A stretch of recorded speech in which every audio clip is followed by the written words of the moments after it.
नमस्कार दोस्तों, स्वागत है आप सभी का एक बार फिर से फाइनेंशियल अड्डा यूट्यूब चैनल में। दोस्तों फाइनली LIC यानी life insurance corporation of India, India की जो नंबर 1 लाइफ इंश्योरेंस कंपनी है, उसके IPO की डेट अब फाइनलाइज होने वाली है बहुत ही जल्द। यानी मार्केट में कभी भी LIC का IPO आ सकता है। चांसेस तो ये है कि मार्च मिड ऑफ द वीक यानी मार्च में मिड वीक में ये IPO आ जाएगा, यानी 10 से लेके 15 मार्च के बीच में ये IPO आ सकता है। अगर कुछ प्रॉब्लम आई तो डिले हो सकता है, बट आप मान के चलिए कि मार्च में इसके ज्यादा चांसेस है, क्योंकि 31 मार्च से पहले पहले पूरे चांसेस है कि LIC का IPO आ जाएगा। अभी मार्केट में इतनी ज्यादा LIC IPO से रिलेटेड न्यूज है ना कि हर लोग यहां पे कह रहे हैं कि LIC IPO है, अप्लाई करना है, बहुत बड़ी कंपनी है। तो आज की ये वीडियो में बेसिकली हम डिस्कस करेंगे पॉजिटिव एंड नेगेटिव दोनों बातें, क्योंकि हम ये दिखाना चाहते हैं, हमारा चैनल हमेशा आपको यही बताता है कि किसी कंपनी की अगर कुछ पॉजिटिव बातें हैं तो उनकी नेगेटिव भी है। पॉजिटिव अगर ज्यादा है तो हमें कुछ नेगेटिव बातें भी आपको बतानी है। यानी पॉइंट ये है कि क्या प्रॉब्लम, अगर LIC अच्छी है तो क्यों अच्छी है, उसके बारे में भी हम डिस्कस करेंगे, और LIC में अगर प्रॉब्लम है तो क्यों प्रॉब्लम है, हम उसके बारे में भी डिस्कशन करेंगे, जिससे एट द एंड जब आप एक फाइनल रिजल्ट निकालो वो रिजल्ट आपके लिए बेहतरीन साबित हो। तो आज की इस वीडियो में हम पूरा LIC के बारे में डिस्कस करेंगे, all about LIC IPO, positives and negative. तो वीडियो शुरू करने से पहले आप सभी से रिक्वेस्ट है, चैनल पे पहली बार अगर विजिट कर रहे हो तो चैनल को सब्सक्राइब करो, सामने दिए गए रेड बटन को क्लिक करो और साथ में दिए गए बेल आइकन को भी जरूर दबाओ, ताकि आने वाली वीडियोस के नोटिफिकेशन आप सभी को मिल पाए। तो चलिए दोस्तों, आज की LIC IPO के ऊपर वीडियो हम शुरू करते हैं।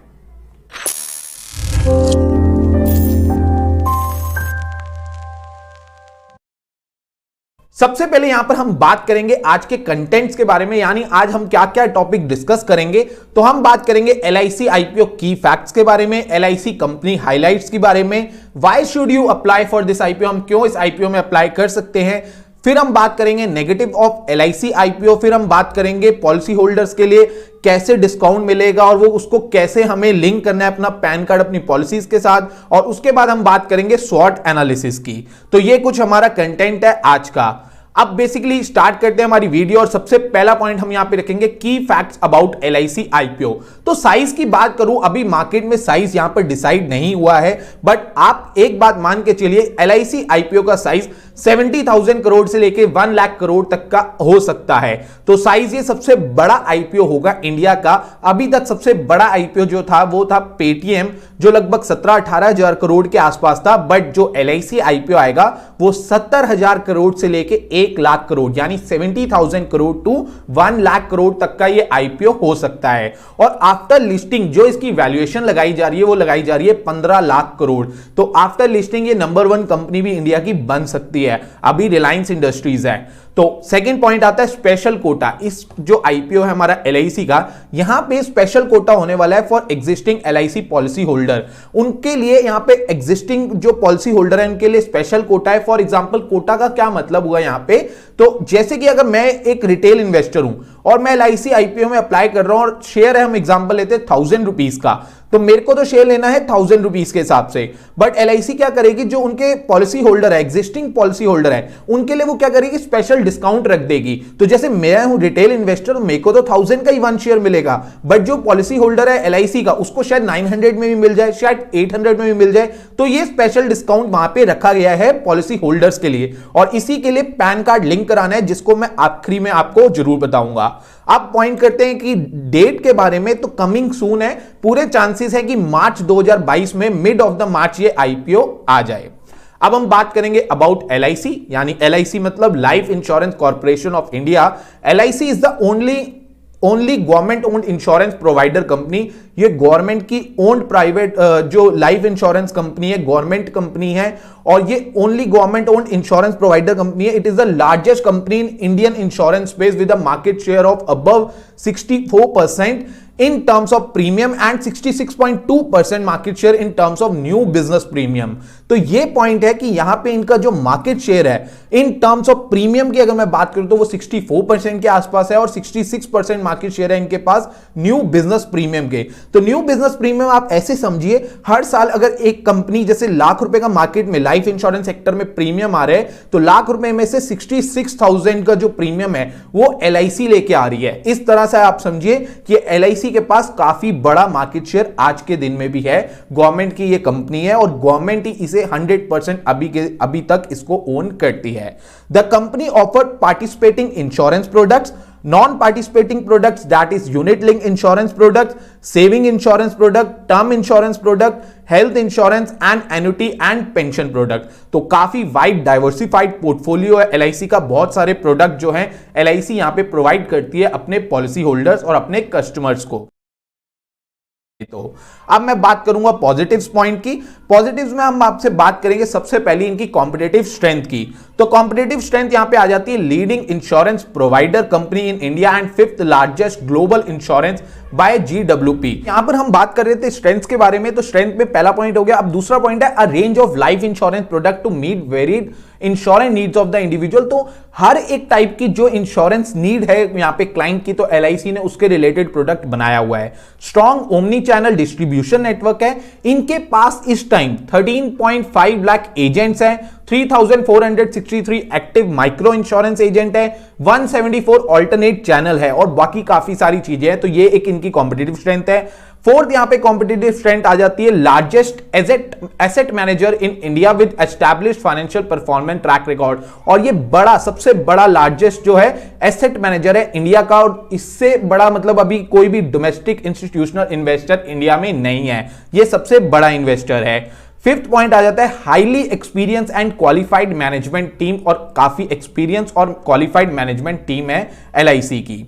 अब मैं बात करूंगा की कंपनी हाइलाइट्स के बारे में। तो सबसे पहला पॉइंट आ जाता है 100% stake owned by government of India with asset worth 44 trillion. FY21 का डेटा है। तो 100% स्टेक इस टाइम गवर्नमेंट ऑफ इंडिया यानी president of India acting through ministry of finance के पास है। 290 मिलियन लाइफ पॉलिसी होल्डर्स है। 290 मिलियन बहुत बड़ा ये नंबर होता है। और लाइफ फंड्स वर्थ 34.3 ट्रिलियन। उसके बाद अगर मैं ब्रांचेस की बात करूं तो 2048 ब्रांच ऑफिस है, 8 जोनल ऑफिस है, 113 डिविजनल ऑफिस है और 13.5 लाख एजेंट्स है। फर्स्ट ईयर कलेक्टेड प्रीमियम की बात करें तो 25.17% एट 1.78 ट्रिलियन का फर्स्ट ईयर कलेक्टेड प्रीमियम है। और ईयर ऑन ईयर ये 1.42 ट्रिलियन चलता है। और सरप्लस जो जनरेट किया था इन्होंने 2019-20 में वो था 57,780 करोड़। उसमें से डिविडेंड पे किया था इन्होंने गवर्नमेंट को 2,889 करोड़ का। एनपीए रेशियो यानी नॉन परफॉर्मिंग एसेट्स की रेशियो की अगर मैं बात करूं तो इनकी एनपीए रेशियो है 7.78%। सॉल्वेंसी रेशियो की बात करूं 183.87% है और रिक्वायर्ड सॉल्वेंसी रेशियो है यहां पे 150%। क्लेम सेटलमेंट रेशियो की बात करूं, क्लेम सेटलमेंट रेशियो का मतलब होता है कि 100 क्लेम आए तो कितने क्लेम पास हुए, उसको हम कहते हैं claim settlement ratio. For example 100 claims आए और 98 पास हुए तो इसका मतलब 98% क्लेम सेटलमेंट रेशियो। 100 क्लेम्स आए 90 क्लेम्स पास हुए तो 90% क्लेम सेटलमेंट रेशियो। तो यहां पे क्लेम सेटलमेंट रेशियो है LIC की 98.27%। अब पॉइंट में बात करते हैं why should you apply for this IPO। हम इस IPO को क्यों अप्लाई कर सकते हैं। तो सबसे पहला पॉइंट आ जाता है highest market share in the company. अब जैसे ही मैंने आपको बताया ओवरऑल 60% से भी अबव मार्केट शेयर इस टाइम भी लाइफ इंश्योरेंस कैटेगरी में LIC के पास है, तो हाईएस्ट मार्केट शेयर है। सेकेंड पॉइंट आ जाता है मार्केट शेयर कमेंडेड FY21 66% था। फर्स्ट ईयर प्रीमियम की अगर मैं बात करूं तो 74.58% था। हायर इशू साइज, काफी बड़ा इशू साइज है, तो प्रोबेबिलिटी जो है अलॉटमेंट की वो भी यहां पे ज्यादा है, तो आप यहां पे अप्लाई कर सकते हो। और आपको अब यहां पे आप ये भी नहीं कह सकते कि IPO में अलॉटमेंट नहीं मिलेगी, बहुत चांसेस, प्रोबेबिलिटी जो है ना वो यहां पे ज्यादा है क्योंकि साइज बहुत बड़ा है। लॉन्ग टर्म इन्वेस्टमेंट की बात करूं तो लाइफ इंश्योरेंस इंडस्ट्री जो है वो ग्रो कर रही है 22.5% एनुअली से, तो लॉन्ग टर्म के लिए एक अच्छी इन्वेस्टमेंट साबित हो सकती है। फिफ्थ पॉइंट आ जाता है हायर रिटर्न ऑन इन्वेस्टमेंट के चांसेस हैं। स्पेशल रिजर्वेशन है up to 10% of the issue size for policy holder. Policy holders of LIC can apply for IPO under special quota for preferential allotment. इस point को मैं आपको बहुत ही अच्छे से क्लियर करता हूं। अगर आप LIC के पॉलिसी होल्डर हो, बहुत सारे जो हमारे व्यूअर्स हैं हो सकते हैं कि उनके पास या उनके पेरेंट्स के पास LIC की पॉलिसी हो, तो अगर आपके पास LIC की पॉलिसी है तो LIC क्या करेगी 10% जो है अपना पॉलिसी होल्डर कोटा यहां पे ला रही है। और उसका क्या मतलब है कि अगर आईपीओ मान लीजिए 1 लाख करोड़ का है तो 10,000 करोड़ का तो वो किनको फायदा देंगे, वो पॉलिसी होल्डर को फायदा देंगे। उसमें बेनिफिट ये होगा पॉलिसी होल्डर के लिए एक्स्ट्रा डिस्काउंट हो सकता है, जो कि मैंने वीडियो के स्टार्टिंग में आपसे डिस्कस किया था कि रिटेल इन्वेस्टर के लिए हो सकता है ये शेयर प्राइस अगर 1000 का हो, बट पॉलिसी होल्डर के लिए हो सकता है शेयर प्राइस 800 का हो। तो यहां पे अगर जो आप पॉलिसी होल्डर हो, मैं आपको एक वीडियो रेकमेंड करूंगा, आई बटन पे आ रही होगी, वो एंड में भी मैं आपको शेयर करूंगा उस वीडियो का लिंक, और डिस्क्रिप्शन में भी वो लिंक अवेलेबल है। तो पॉलिसी होल्डर कैसे अप्लाई कर सकते हैं यहां पे आईपीओ के लिए, आई बटन पे वीडियो आ रही है, उस वीडियो को जरूर देखो। Expected to offer discount on the issue price to policy holder, मैंने आपको बताया पूरे चांसेस है पॉलिसी होल्डर्स के लिए यहां पे डिस्काउंट आएगा। अब बहुत होगी पॉजिटिव बातें, अब चलती है थोड़ी नेगेटिव बातें। आप ये मत सोचिए कि मैं इस कंपनी की बुराई कर रहा हूं, मैं बेसिकली आपको दोनों पक्ष दिखा रहा हूं।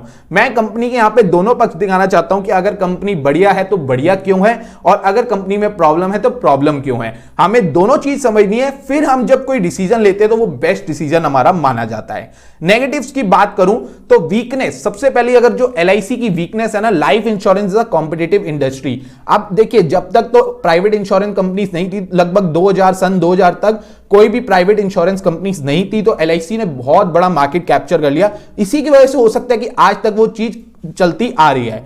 बट बाकी जो प्राइवेट इंश्योरेंस कंपनी है वो भी कम नहीं कर रही, जो बाकी कंपनीज है वो भी अच्छी से यहां पे मेहनत कर रही है और उनका भी काम बढ़ते हुए नजर आ रहा है। तो एलआईसी के लिए वीकनेस क्या है? Despite LIC being a market leader, private companies compete with LIC in terms of better service. तो वो in terms of better service कहीं ना कहीं एलआईसी के साथ कंपीट कर रही है। Moreover the report said the company lacks in giving proper service to their customer due to their traditional way of doing business.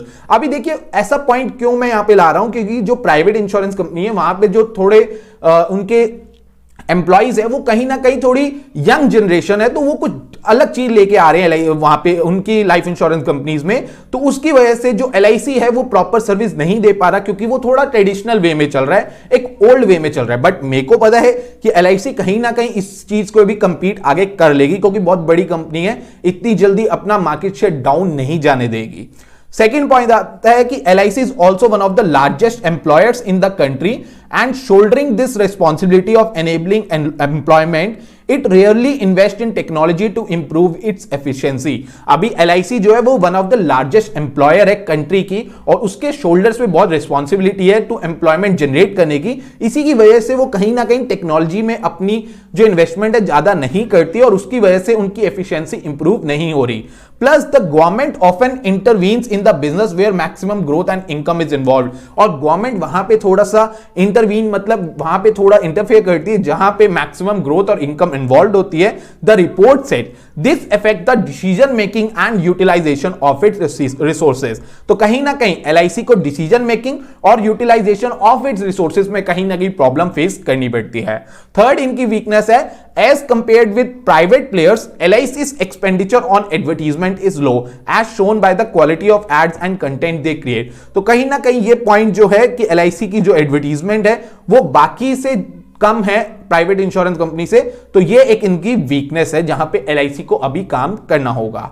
Threat की बात करूं, LIC has to abide by the rules of regulation laid down by the government. This puts limitation on the growth of company, the report said, adding that the company has invested in many loss-making companies in the past due to policy led by the government. अब point यहां पे ये है कि LIC को कभी कभार loss making companies में पैसा इन्वेस्ट करना पड़ता है due to policies led by the government. तो ये एक इनके लिए जो पॉइंट है, अगर इन फ्यूचर भी ऐसा चलता रहा तो LIC का जो पैसा है, अगर सपोज करिए LIC अच्छा पैसा कमा रही है, बट अगर गवर्नमेंट की बोला गया कि इस कंपनी में पैसा इन्वेस्ट करो जो कि ऑलरेडी लॉस मेकिंग कंपनी है, तो LIC का वो जो पैसा है ना वो कहीं ना कहीं हद तक वेस्ट जाता है एक तरह से। तो ये एक इनके लिए थ्रेट है। सेकंड आता है, it further mentioned the miss selling attributes of LIC agent saying that company doesn't have the complete hold on the agents. तो LIC के जो एजेंट्स है वो कहीं ना कहीं कंप्लीट जो है उनके ऊपर होल्ड नहीं है और वो कहीं ना कहीं मिस सेलिंग कर देते हैं। In order to gain personal interest, मतलब वो अपने पर्सनल इंटरेस्ट के लिए the agent mis sell the customers with policy not required by them, मतलब उनको पॉलिसी की नई रिक्वायरमेंट होती कस्टमर्स को, बट एजेंट को अपने लालच के लिए वो कहीं ना कहीं पॉलिसी दे देते हैं, और जो बाद में जो एलआईसी को क्या होता है, कस्टमर ट्रस्ट टूटता है क्योंकि वो पॉलिसी बंद हो जाती है और एलआईसी को यहां पे लॉस होता है। तो ये एक पॉइंट है एलआईसी के लिए, थ्रेट है ये, अभी भी इन फ्यूचर भी थ्रेट हो सकता है। और ऐसा नहीं है कि ये जो मिस सेलिंग है ये सिर्फ एलआईसी में है, प्राइवेट इंश्योरेंस कंपनीज में भी बहुत बड़ी मिस सेलिंग यहां पे है। मैं आपको, क्योंकि मैं आपको ऐसा क्यों बता रहा हूं, मैं खुद एक लाइफ इंश्योरेंस इंडस्ट्री में डील करता हूं, तो मेरे को पता है, मैं प्राइवेट और एलआईसी दोनों में डील करता हूं। तो एलआईसी के साथ साथ प्राइवेट, ये दोनों, अगर एलआईसी में मिस सेलिंग की प्रॉब्लम है तो प्राइवेट में भी प्रॉब्लम है। तो मिस सेलिंग की प्रॉब्लम हर जगह है, आपको बहुत सोच समझ के प्रोडक्ट लेना है, ठीक है। ये चीज मैं आपको वैसी आपको एक आइडिया दे रहा हूं। LIC restricts its chances of catering to the young urban population by following traditional method. They do not have the liberty to garner new technology and means of distribution. तो बेसिकली यंग पॉपुलेशन की तरफ इनको focus करना चाहिए और new technology adopt करनी चाहिए, otherwise LIC को प्रॉब्लम रहेगी इन फ्यूचर। अब बात करते हैं how to apply for LIC IPO as a policy holder, जैसे कि मैंने डिस्कस किया था। तो ये मैंने पूरी वीडियो बनाई है जिसमें मैंने पूरा बताया कि LIC पॉलिसी अगर आप होल्ड करते हो तो आपको कैसे पैन कार्ड के साथ लिंक करना है, और वो लिंक करने से आपको बेनिफिट होगा कि LIC का जब भी IPO आएगा आपको एक्स्ट्रा डिस्काउंट मिल सकता है। तो आई बटन पे इस वीडियो का लिंक अवेलेबल है, आई बटन पे वीडियो देख लीजिए, पूरी वीडियो देखना, और कैसी लगी वीडियो कमेंट भी जरूर करना, कोई क्वेरी होगी तब भी कमेंट करना। अब फाइनल कंक्लूजन करते हैं क्या। अब पॉइंट यह है कि मैंने पूरा आपको समझा दिया, LIC के पॉजिटिव्स एंड नेगेटिव्स मैंने पूरा आपको बता दिया है। अबाउट LIC यानी life insurance corporation of India के बारे में मैंने पूरा डिस्कस कर दिया है। अब जैसे ही इसका IPO आएगा तो हम एक वीडियो बनाएंगे जिसपे आपको टू द पॉइंट बताएंगे क्या हमें इस IPO में अप्लाई करना है, लिस्टिंग गेन के लिए या लॉन्ग टर्म के लिए, जो भी है टू द पॉइंट बात करेंगे। तो मैं यही मान के चलूंगा कि आपने ये पूरी वीडियो देख ली है। तो नई वीडियो जब आएगी, जैसे ही LIC का IPO आएगा, मैं पूरी नई वीडियो बना दूंगा। आज की वीडियो कैसी लगी कमेंट करके जरूर बताना। LIC IPO से रिलेटेड अगर आपकी कोई क्वेरी हो तो नीचे कमेंट सेक्शन पे आप कमेंट करिए, मैं जल्द से जल्द रिप्लाई करने की कोशिश करूंगा। आज की वीडियो के लिए इतना ही, मिलते हैं नेक्स्ट वीडियो में। नमस्कार।